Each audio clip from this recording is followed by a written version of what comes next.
নূরনগর রাজ্য ছিল এক সমৃদ্ধির প্রতীক, যার প্রতিটি কোণে লেগেছিল শান্তি আর সুশাসনের ছোঁয়া। রাজ্যের প্রাণকেন্দ্র ছিল রাজকুমারী ফারিহা, যার নাম শুধু তার সৌন্দর্যের জন্য নয়, বরং তার জ্ঞান, দয়া এবং প্রজ্ঞার জন্য প্রজাদের মুখে মুখে ফিরত। রাজকুমারী ফারিহা ছিলেন রাজ্যের ভবিষ্যৎ, তার উপস্থিতি ছিল যেন এক স্নিগ্ধ আলোর ধারা। এই রাজ্যেরই এক প্রান্তে বাস করতেন এক বিত্তশালী ও ধর্মপ্রাণ ব্যবসায়ী, নাম আহসান। আহসানের ধন সম্পদ ছিল প্রচুর, কিন্তু তার আসল সম্পদ ছিল তার অবিচল ধৈর্য এবং দৃঢ় ঈমান, বিশ্বাস। তিনি বিশ্বাস করতেন জীবনের প্রতিটি উত্থান পতনই আল্লাহর পক্ষ থেকে এক পরীক্ষা, আর এই পরীক্ষায় উত্তীর্ণ হওয়ার একমাত্র পথ হল ধৈর্য ও সততা। রাজকুমারী ফারিহার সাথে তার সম্পর্ক ছিল এক পবিত্র শ্রদ্ধার।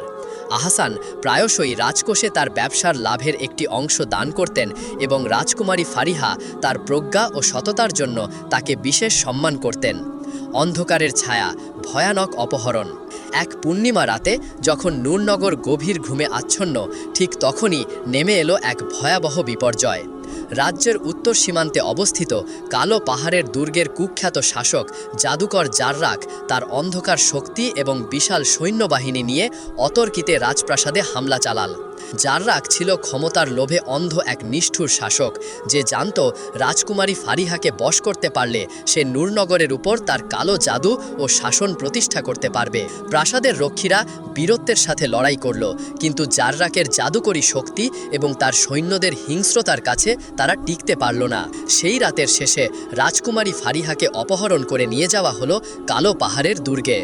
পরদিন সকালে যখন এই মর্মান্তিক খবর সারা রাজ্যে ছড়িয়ে পড়ল, তখন নূরনগরের আকাশ যেন শোকের কালো মেঘে ঢেকে গেল। রাজা শোকে পাথর, আর রাজ্যের প্রজারা দিশেহারা। রাজকুমারী ফারিহার অপহরণের খবর আহসানের কানে পৌঁছালো এক ঝড়ের বেগে। প্রথম ধাক্কায় তিনি স্তব্ধ হয়ে গেলেন, কিন্তু পরক্ষণেই তার হৃদয়ে এক অগ্নি শপথ জ্বলে উঠল। তিনি দেখলেন রাজ্যের সকল বীর যোদ্ধা ও সেনাপতিরা জাদুকরী শক্তির ভয়ে পিছিয়ে যাচ্ছে। কেউ সাহস করে কালো পাহাড়ের দুর্গের দিকে পা বাড়াতে চাইছে না। আহসান একজন সাধারণ ব্যবসায়ী, তার হাতে তরবারি নেই কোনো সামরিক প্রশিক্ষণ, কিন্তু তার হৃদয়ে ছিল অবিচল ঈমান। তিনি বিশ্বাস করতেন যদি তুমি আল্লাহর উপর ভরসা রাখো, তবে তিনি তোমাকে এমন পথ দেখাবেন যা তুমি কল্পনাও করনি। এই বিশ্বাসই তাকে এক অসম্ভব প্রতিজ্ঞা নিতে সাহস জোগাল। তিনি রাজদরবারে গিয়ে রাজার সামনে দাঁড়ালেন। তার মুখমণ্ডল ছিল শান্ত, কিন্তু চোখে ছিল এক ইস্পাত কঠিন সংকল্প।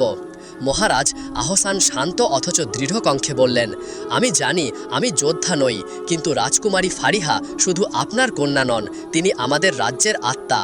যখন রাজ্যের বীরেরা পিছিয়ে যাচ্ছে, তখন আমার ঈমান আমাকে বলছে এই কঠিন সময়ে চুপ করে থাকা পাপ। আমি রাজকুমারীকে উদ্ধার করে আনব। রাজা প্রথমে আহসানের কথায় হেসে উঠলেন, তারপর শোকে ভেঙে পড়ে বললেন, ব্যবসায়ী আহসান, তুমি কি জানো জাররাকের শক্তি কত ভয়ঙ্কর? তোমার এই ধৈর্য আর ঈমান কি তার জাদুকে রুখতে পারবে? আহসান মাথা নত করে উত্তর দিলেন, মহারাজ, আমার শক্তি আমার বাহুতে নয়, আমার ধৈর্য আমার চলার পথের পাথেও হবে, আর আমার ঈমান হবে আমার বর্ম। আমি জানি পথ দুর্গম, কিন্তু আমি বিশ্বাস করি আল্লাহ ধৈর্যশীলদের সাথে আছেন। আমি যাত্রা শুরু করব, হয় আমি রাজকুমারীকে নিয়ে ফিরব, নয়তো এই পথে আমার জীবন উৎসর্গ করব। আমার প্রতিজ্ঞা অটল। আহসানের এই কথাগুলি যেন রাজ্যের নিভে যাওয়া আশার প্রদীপে নতুন করে তেল ঢেলে দিল।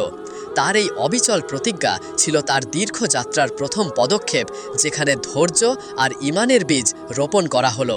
তিনি তার সমস্ত ব্যবসা বাণিজ্য একপাশে রেখে সামান্য কিছু পাথেয় এবং তার হৃদয়ের অদম্য বিশ্বাসকে সম্বল করে কালো পাহাড়ের দুর্গের দিকে তার একাকী যাত্রা শুরু করলেন। এই যাত্রা ছিল শুধু রাজকুমারী উদ্ধারের নয়, বরং ধৈর্য ও ঈমানের এক মহাকাব্যিক পরীক্ষার সূচনা। আহসান তার যাত্রা শুরু করলেন। নূরনগরের সবুজ প্রান্তর ছেড়ে পথ ক্রমশই কঠিন থেকে কঠিনতর হতে লাগল। কালো পাহাড়ের দুর্গ ছিল রাজ্যের সীমানার ওপারে এক দুর্গম অঞ্চলে। পথটি ছিল ঘন নিঃশব্দের অরণ্যের মধ্য দিয়ে, যেখানে সূর্যের আলো প্রবেশ করতে ভয় পেত।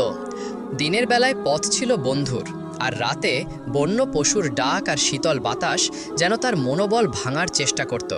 কিন্তু আহসানের মনে ছিল তার প্রতিজ্ঞা এবং ঈমানের আলো। তিনি জানতেন এই পথ যত কঠিন হবে, তার ধৈর্য তত বেশি পরীক্ষিত হবে। তিনি প্রতিদিন সামান্য খাবার ও পানি নিয়ে চলতেন, আর যখনই ক্লান্তি তাকে গ্রাস করত তখনই তিনি রাজকুমারী ফারিহার মুখটি স্মরণ করতেন। তিনি নিজেকে বলতেন, ধৈর্য ধরো আহসান, তোমার প্রতিটি পদক্ষেপই তোমাকে তোমার লক্ষ্যের দিকে এগিয়ে নিয়ে যাচ্ছে। আল্লাহর সাহায্য আসবেই, শুধু অপেক্ষা করো। কয়েকদিনের কঠিন যাত্রার পর